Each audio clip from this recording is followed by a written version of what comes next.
Yeah, You're I am also well. First, okay, so first let's start with this move by government. They've been promising it for some time. I've heard teacher Dabre, they are now I guess starting with the 20% on gross salaries as incentives to attract teachers towards the deprived and rural areas. Let's start with how bad the situation when it comes to our deprived and rural areas and education in those areas, getting teachers to go there. Has it improved? Is it worsening? What do you find? Thank you very much. So, as you recall, 2025, there was no teacher recruitment. An incident that went to further worsen the teacher situation, considering the fact that there were existing classrooms and existing schools that were already lacking teachers. For instance, in St. between times two, about 10% of the schools haven't just a teacher for the entire family. Uh, I was in Govi, I'm Napton. losing you. Your voice is not clear. Is it better? Yes, it's far better. You were giving us some statistics. Yes. So you would find that in deprived communities, for instance, our recent monitoring, our food exercise monitoring expenditure and budget from 2025, you'd find that in Zagzugu, there are a number of schools that has just one teacher for an entire primary school stream. One I teacher yes, please. handling I an was entire primary school. yes, I was in Bongo and Napdown in the Upper East region, where I found that in Napdown for a primary school running the shift system for the entire primary 1 to 6, minus the head teacher, there are 9 teachers in the school. That is like the best case scenario. So the situation is already endemic in deprived communities. Now, what accommodation does for teachers in such areas is that, one, outrightly it retains them because we've been trying as much as possible to engage governments to vary the recruitment of teachers to ensure that we don't send someone from Accra to Bongo without a plan. If we don't have accommodation for such a person, how about finding and recruiting someone in Bongo to teach in Bongo? But currently, the situation is that recruitment is done centrally. The decentralization is something we've been calling for, but currently it's central. So you find a teacher moving from maybe Kumasi and is being recruited to go to a school in Bongo. They get there and they don't have an accommodation. The school is in Bongo, but the nearest accommodation they can find is in Bolga, which is a distance. So out of the 5 days, the teacher might not be able to come throughout due to accommodation issues and due to the fact that they need to make some economic livelihood. So what an accommodation does for a teacher is that outright it takes off that burden. Aside accommodation, we're also looking for additional incentives because they don't get what their colleagues in Accra will be getting in terms of professional development and opportunities and extra streams of income. So once they have accepted postings, we believe that the provision to provide some form of incentive to retain them was in order. What was lacking is its implementation. And we've seen it over the years. Both leading political parties featured this in their manifesto. But 2024 was the very first time that we saw a policy being formulated around it in the likelihood of the teacher that bread.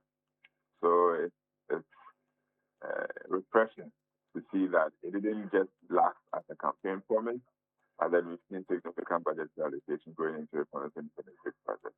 And also it's gaining a mention in the presidency of the nation address, meaning that it's gaining traction and it's going to be a priority. So what this will do for us is that if this NABDAM school with 9 teachers gets additional 3 teachers or maybe 5 teachers, and there's accommodation for them, the teacher situation will improve. If teachers are posted to Zabzugu, where we have like just one teacher manning an entire primary stream, these teachers will be retained in addition to that one. So we'll be improving the teacher the teacher situation, and most importantly, retaining them. So it's important for us to move from campaign promise to policy and effective implementation, which we are getting closer to with this recent. Uh, So for you, the main thing. Okay. So listening to you, two things. The allowance, great idea. Accommodation for you is key to retaining the teacher. Hello, Kofi, can you hear me? Hello? Well, we seem to be having difficulty hearing him, and maybe he's not hearing me too. So we'll try and get him back on the line, conclude this conversation, because he was also talking about decentralizing the posting policy, that there's a need to decentralize it. Because I had a friend who was one day moved from the Volta region all the way to Honorable John Ginapo's constituency is Yape Kusogo. Moved from the Volta region all the way to Yape, I think Buipe, all the way there. She now has to find a woman, accommodation. She now has to. So there are many things that they do. So they just throw you there. Go and survive. So he's saying that is one of the biggest issues that needs to be addressed, that there needs to be a decentralization of even the postings. Uh, great to have you back on the line again. First of all, I realize that you're saying the issue of accommodation is key. So for you, you're saying moving from policy to implementation is important. At this stage, it looks like we have the allowance. But you are also saying they should work on the accommodation as soon as possible. Yes, yes. Once the allowance goes, we've seen one part of the incentive being operationalized. It is important that we graduate to the accommodation bit.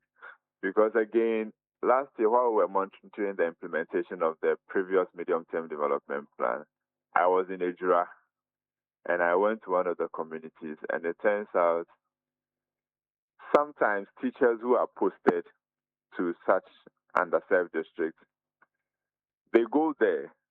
Most often they go there, they see the situation, and then before you know, they are no longer there and they are requesting reposting. One of the key drivers of this reposting is the lack of accommodation and living conditions in these communities.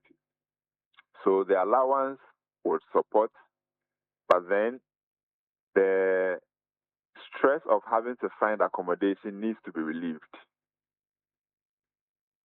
so that accommodation is close to the school. Teachers do not have to commute long distances from where they live to the school, because mind you, most of these schools in underserved districts are very far from their communities where teachers or persons coming from different regions can actually get places to live. So these are people who are actually interested in taking up the posting, but most of the times when they go there, what they see discourages them, and then they decide to just go and seek reposting to maybe an urban area.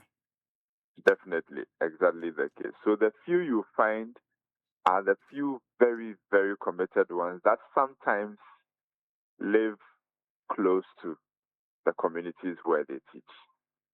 Some have had to move from where they originally live to live close to where the schools are just to be able to teach. So there is no issue regarding commitment of teachers in this country.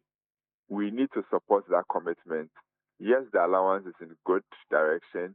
We need to add accommodation, but especially in underserved districts. In urban districts, in urban areas, accommodation is not that hard to find. The allowance may be supportive of that. But then it's important that we target this intervention to acknowledge the varying challenges in underserved districts, key of which is accommodation. Interesting. Let me conclude with you then by asking you on the issue, because you raised the issue of decentralizing posting. Explain that. So currently, the central posting is in such a way that a teacher would just go to a district, will go straight to, I think they go straight to the school because their school where they are posted is on their posting letter. So only go to the district to put through validation processes where every month they'll be validated by the CISO to get paid. But then their posting is directly to the school.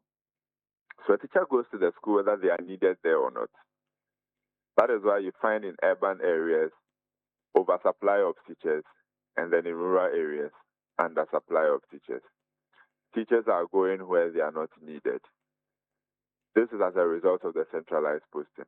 But if posting is decentralized to the districts, the DEO in Eduwatch knows where teacher attrition is endemic, where there are no teachers and where there are.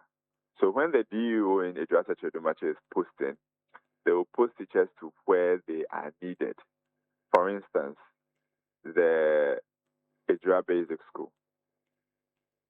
But then if the posting is coming all the way from Central, which is headquarters, the deficits or the vacancies in the underserved districts may be paid attention to. But when the teacher reaches there and doesn't like the conditions, they go for reposting. Sometimes they don't even know what happens again. So you may think you posted someone to the district, but the person has gone for reposting, and the vacancy that you were trying to fill has not been filled. But then if postings are being finalized at the district offices and data is being used to inform these posting decisions, we wouldn't have classrooms without teachers, because these classrooms without teachers are in specific districts.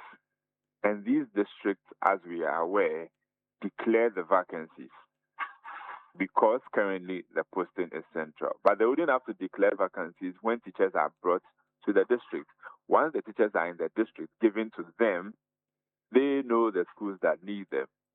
So it's important that we pay attention to targeting the recruitment and decentralizing it.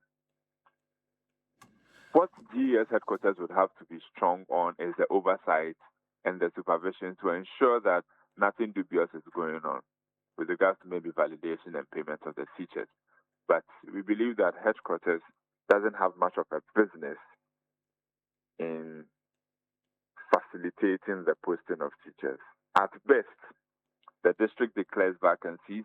You give them the teachers that they require or they need per the vacancy they've declared, and then the district office is taxed to deploy them to where they are needed the most. This challenge is not only even in the South district. Even some rural districts in Accra have that challenges where they have schools, teachers are inadequate, but then other urban centers have oversupply of teachers. Always a pleasure talking to you. Thank you very much. Thank you very much, Anna. Yeah, so that's Kwasi Nimo, who is Program Officer, Africa Education Watch, joining us on the line, of course, helping us with some data and statistics. When you hear some of the stories, it's mind-boggling. There are places where they have more teachers than they need, mostly the urban areas. The rural areas, most of the times, don't even have 10% of what they need. Some places they don't have at all. They have to find SM. Who's what we JSS and chair. But you see, they have, that is what happens in some rural areas. They just recruit JHS leavers, SHS leavers, and the communities recruit them and put them in the schools because somebody needs to teach. We're joined on the line by Mr. Martin Fiano, who is a retired teacher, wants to make a contribution to the conversation we are having. Good morning, sir, and thank you very much for your time. Yeah,